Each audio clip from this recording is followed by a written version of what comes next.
జబర్దస్త్ పై నిషేధం ఏ సమయంలోనైనా ఆగిపోవచ్చు.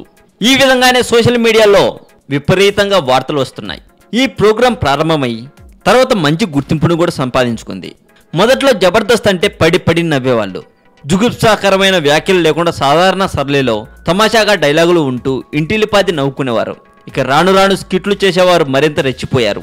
బూతులే బూతులు, డబుల్ మీనింగ్ డైలాగులు, అమ్మాయి వేషధారణలో అబ్బాయి, ఇక ఆ వేషధారణలో ఉన్న వ్యక్తిని ఆడుకుంటారు. ఒక రకంగా మామూలుగా కాదు, నోరు తెరిస్తే డబుల్ మీనింగ్ బూతులే. దీంతో జబర్దస్త్ను మహిళలు చూడడం మానేశారు, యువకులు ఎక్కువగా చూడడం ప్రారంభించారు. అంతేకాదు కొంతమంది మహిళలు అయితే ఏకంగా సెన్సార్ బోర్డుకి ఫిర్యాదులు కూడా చేశారట. మరికొంతమంది మనకెందుకులే అని మౌనంగా ఉండిపోయారు. కంప్లైంట్ ఇచ్చిన వారు వేరే ఎంటర్టైన్మెంట్ ఛానళ్లకు సంబంధించిన వ్యక్తులు ఒత్తిడి చేయడంతోనే సెన్సార్ బోర్డును ఆశ్రయించినట్లు తెలుస్తుంది. జబర్దస్త్ మీద ఫిర్యాదులు ఎక్కువగా రావడంతో ఇక సెన్సార్ బోర్డు కూడా ఆ ఛానల్కు చివాట్లు పెట్టిందట.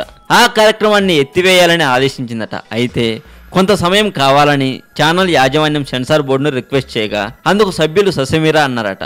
ఏ క్షణంలోనైనా ఆ కార్యక్రమాన్ని ఆపేయాలన్న ఆదేశాలు ఉండడంతో ఆ ఛానల్ నిర్వాహకులకు ఏం చేయాలో పాలుపోవడం లేదట అని సమాచారం. ఈ విధంగా పలు ప్రైవేట్ వెబ్సైట్ వాళ్ళు వ్రాస్తున్నారండి.